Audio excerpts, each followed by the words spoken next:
use. Use this language. Number of groups and number in each. Y'all with me? Yes. How is that the same for this problem and for this problem?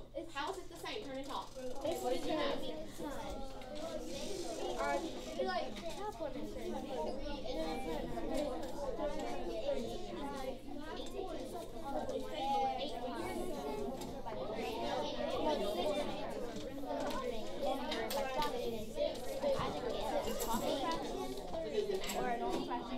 Or a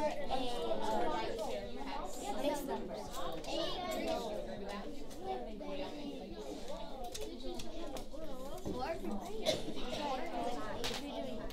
Okay, so come back to me. Who wants to tell me what they're thinking here? Using the language of groups of. What was the same? What did you and your partner talk about? Using the language of groups of. What was the same in this problem and this problem? Yeah. Six groups of 3 in each equals Our 18. So he said in the whole number when we had 6 groups of 3. How's that like this one? We have what?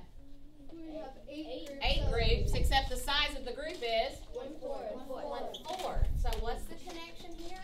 Does it matter if you have fractions or whole numbers? No, if you're multiplying, you can make equal groups. And some of Kaylee's group, I think, showed us that we could do repeated addition, which, did I say the name wrong? Yeah.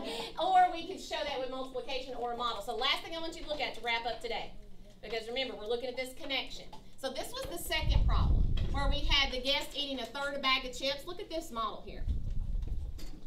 Do you see this? Yes. See that model? Yes. Remember, what do we know about multiplication?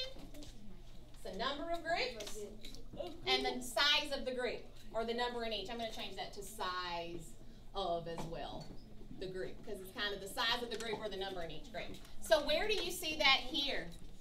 Talk to your neighbors. Where do you see the number of groups and what size are the groups? Turn and talk. Where are the number of groups and the size of the groups?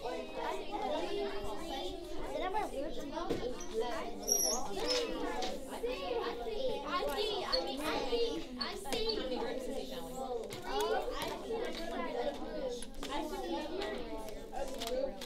The groups, where are the groups? because 8 the number of groups is 8, and then the size of the group is 4. If you look at your fraction tiles, it's 1/4. But if you do what's equivalent to it, it'll get you to it. Where We would combine ours, which would make it 1. But you can make this 1 multiple. Oh, okay.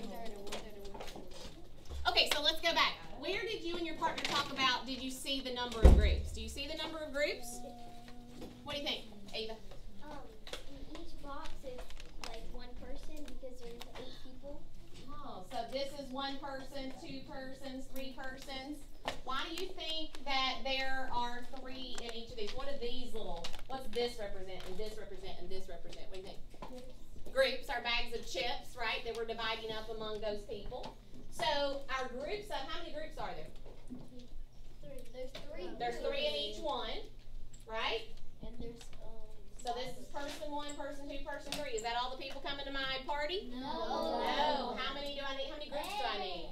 I need 8 groups. And what size does the group need to be? 1/3. Oh, wait a minute. 1 or 1/3? 1/3. 1/3. How do you know it's 1/3? Because the problem, math's not a mystery, right? It tells us that there are 8 groups and each person is a group. They each need 1/3. So the size of the group is 8. So does he show that? That each person has 8 groups, or that everybody's getting 1/3 of a bag? Yeah. What's this right here? He wrote extra. Because there's 2/3 extra. Oh, so this extra, why is it extra though? Yeah. Because it's leftover. Why is it extra? I heard leftover. Is that what you were going to say? Yeah, that it was leftover. So we had an extra 1/3 left over. Who's getting that? Me, right? Because I'm hosting the party. I bought all that. Oh, I guess my mom should since it's her birthday, right? So we're looking at this. Do we have the number of groups? Yeah.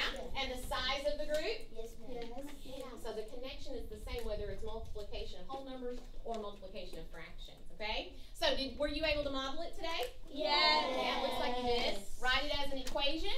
Yes.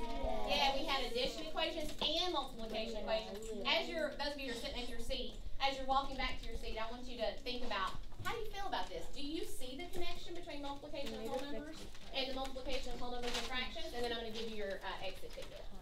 So go ahead and walk back to your seat. And you guys, I know you got to go to lunch here in just a second.